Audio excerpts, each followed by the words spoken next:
Hey guys, how's it going? And welcome back. We're here with the Yamaha MG12XU. Why they did not put an F for fader in here, we have no flipping clue. However, the last mixer I had for the last few years now has been the MG10XU, which has rotary kind of faders on it. And of course, it does have 4 XLR / combo TRS inputs, etc., etc. If you want to check that mixer out on my channel, feel free to search the channel for the Yamaha MG10XU, and even just type in Yamaha mixer, and you will find a slew of Yamaha mixers that I have had.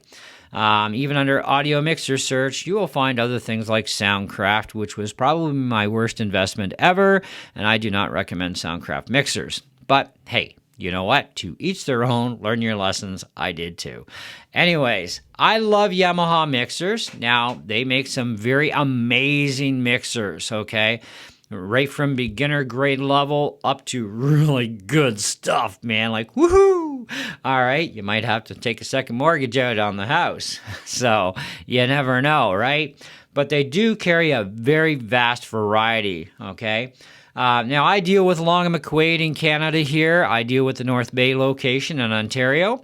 They are closest to me. And I also, once in a while, I find my way down to the Gravenhurst store, or maybe the Sudbury store if I'm in Sudbury. But otherwise, I kind of tend to bounce between Gravenhurst because I know the manager there. He is a real cool cat. He used to work actually at the North Bay store, and then they made him manager of the new Gravenhurst one. And I like to chit-chat with him because he's a real fun, freaky, cool guy.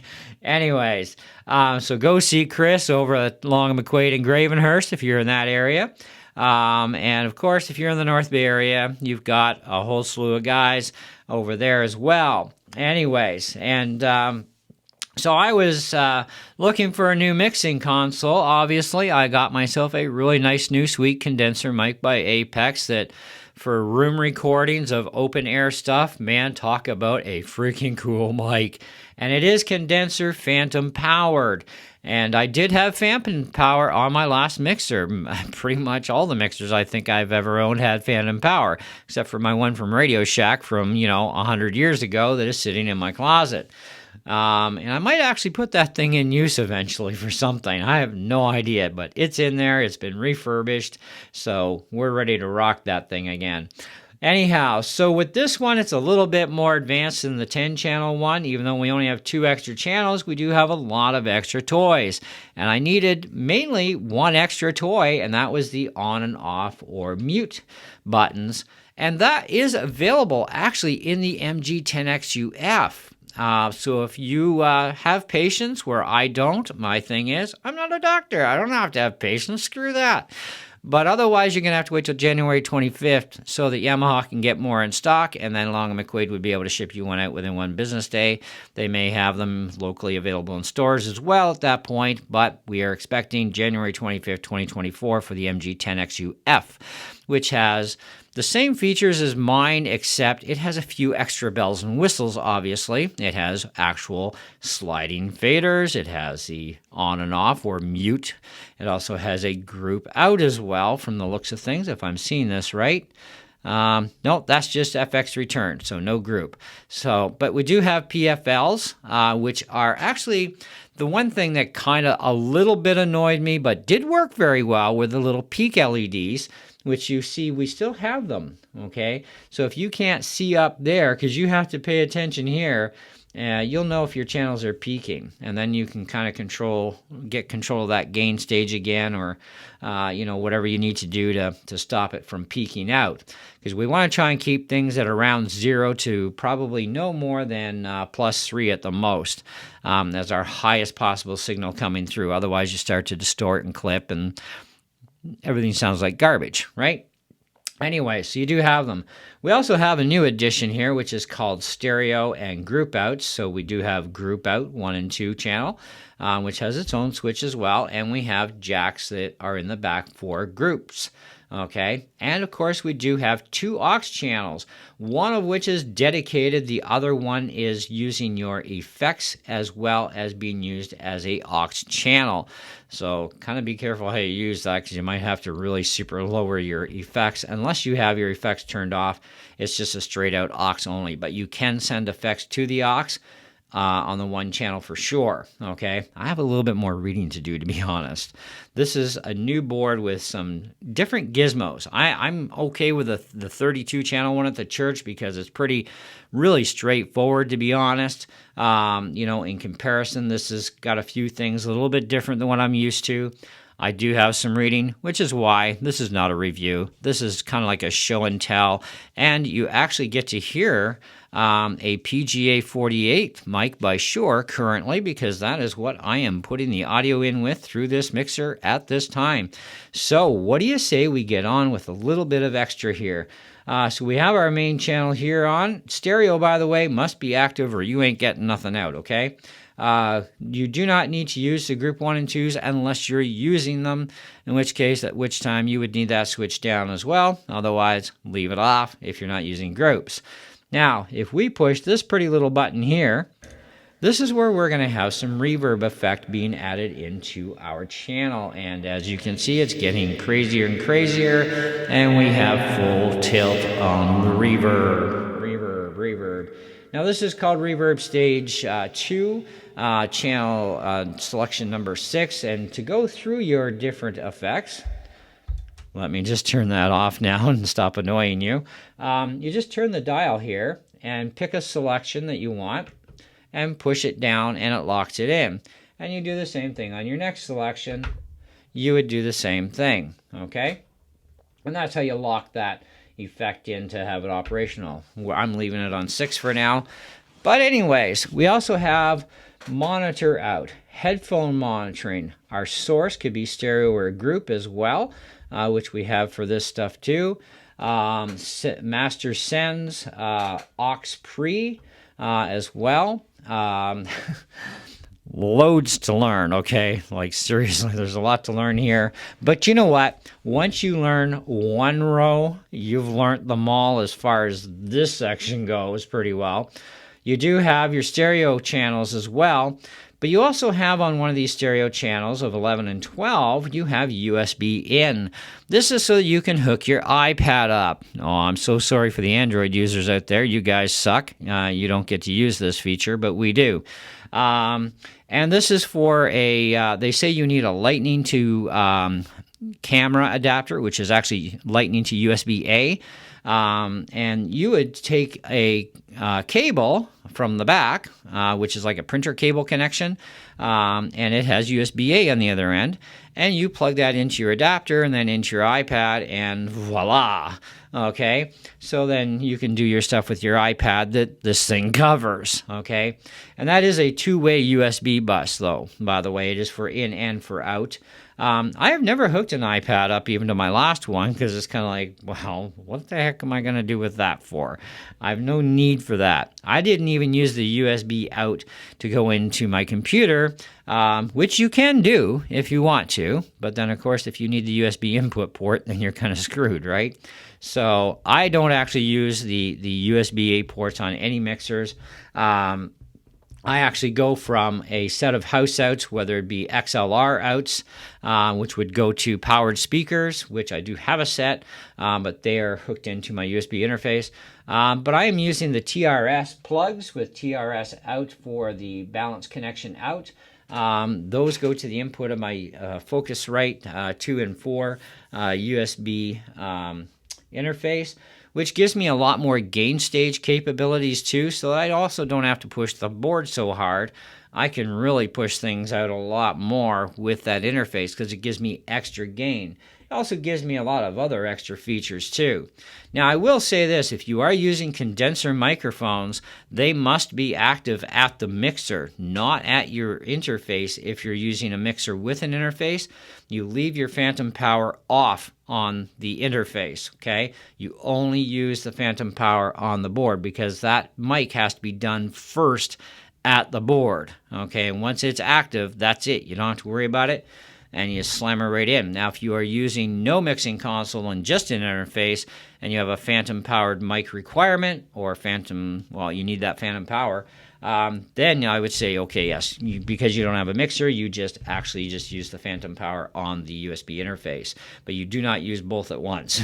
It's a no-no. Okay. Anyways, lots more to learn, but what I want to do right now is I want to switch to a different microphone. Now, I have all of my controls for bass, mid, and treble currently right at 12 o'clock. So you can let me know actually how this sounds, and I know I've been wavering a little bit closer and further away from the mic, but now we're going to switch over to that other mic, and I'm going to bring it alongside this one here. So I'm just going to play a little shifty move here if I can. Get just enough space for this. And the mic that I'm currently using is the Shure PGA 48. I'm actually considering another SM58 down the road if I can find a good used one, because they went way up in price. I'm like, I'll just settle for a used one at this point, save some money. Anyways, so we're going to turn off this channel and we'll turn on our other channel. I just got to remember which one it is. Yes, it's this one here.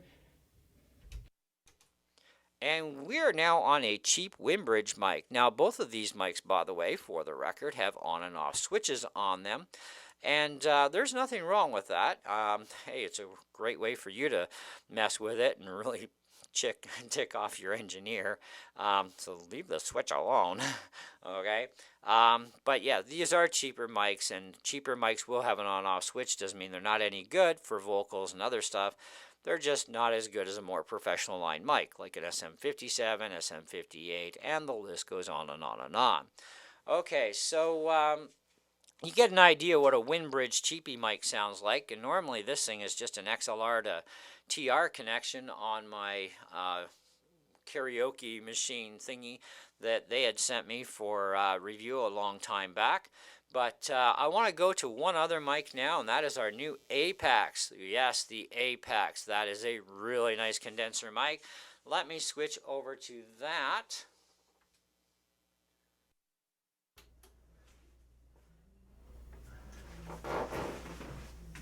Okay, so, whoa, that's blasting. All right, I think that's a little bit better there. So this is our Apex mic. Now, while I'm at it, I'm going to grab a guitar for you guys because I want to give you some demos and on this as well. And so I thought, well, we've changed the position of our mic in the room as well. So, hey, you don't get to see anything today, but I've got things rearranged a little differently in here. And but you will see in future videos. I do have other testing and stuff I want to do with this mixer with you guys before we do a review, but here we go. It's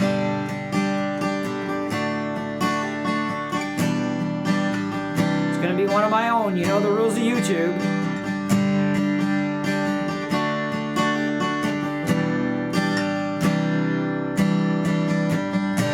I want to serve you, Lord, for the rest of my days. I want to be like Jesus. I want to make the lame to walk and the blind to see.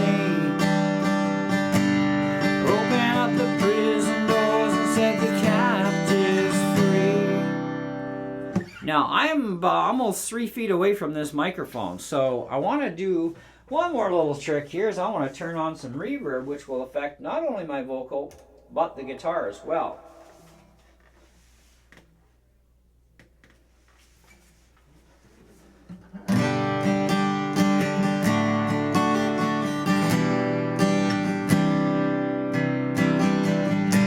I wanna serve you, Lord, for the rest of my days. I want to be like Jesus. I wanna make the lame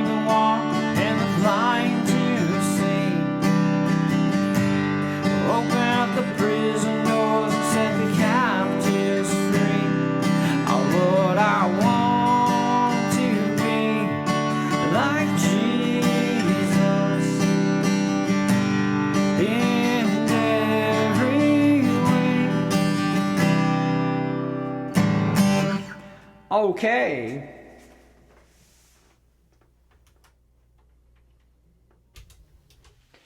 All right, so that's a little bit of that. My voice is a little wacko this morning, so my apologies. But we thought we'd give it a try anyways. And we will have more, don't worry. And we'll do much better. Anyhow, so it's not much different than my 10 channel. I have a few extra things. And I'm actually thinking about experimenting with stuff that I have not experimented with before. Okay, now I have not even hooked up my stereo channels yet, which normally contain my CD player, okay, as well as a dual cassette deck, which I also route off the monitor outs to go to the input line on my cassette so I can actually record onto cassette. I'm a little old school in some things. I do record digital, obviously, but I also like to mess around with old tech as well. And I have a vast collection of tape cassettes, too, for music I love to listen to from way back in the day, you know, because, I mean, come on, I'm no young spring chicken. I ain't no frickin' millennial, okay? I've been back a little further there, you know, so I grew up in the 70s and 80s and 90s, you know what I mean? So I got a lot of that kind of music that I like. And I like to listen to it on cassette. I like to listen to it on CD and MP3, you know. And I like to record a little old school, too, at the same time, because it's kind of just, you know, that part's a fun little hobby part, right, for the recording side. But I like to do other things. And I wire it all into this, and voila. And if I want to convert cassettes from analog into digital format for the computer, yeah, this equipment allows me to do that as well. So, hey, don't knock old tech. It's handy if you want to make your own really nice compilations and also mess around and learn DAWs a lot more than, you know, what you probably wanted to, right? But, yeah, there is so much to learn on this mixer extra that was not on my 10 channel. A lot of these features were definitely not available on a few other mixers I've had, but some mixers I have had this and way more. Like that Soundcraft had so much it was mental. Anyways, but let me know what you guys think so far. And hey, we just went in with a dry bass, mid, and treble all at 12 o'clock. We did a little bit of reverb punching for you. We will go through the effects in a straight effects only video. We'll get that done. And for that, I'm going to need headphone monitoring so I can actually hear what it sounds like ahead of time as I'm recording it in. But anyways, in the meantime, thanks so much for stopping in, checking out stuff today and the new mixer. Do stay tuned. I did get another piece of gear at Long McQuaid yesterday that will be coming up on the channel at some point. I don't know if it'll be today or tomorrow. Right now, I'm kind of like really tired. I got up at 6 o'clock, and it's like I didn't go to bed till 12:30, so I'm a little So I really would rather be able to focus more and concentrate on that gizmo a lot more. This doesn't take as much attention as the other new toy does. So anyways, but do stay tuned. Thanks for watching. Let me know what you thought in the comments below, and if you think this is a mixer that you might like. But if not, hey, there's lots of choices out there. So we'll catch you on the next one. See ya!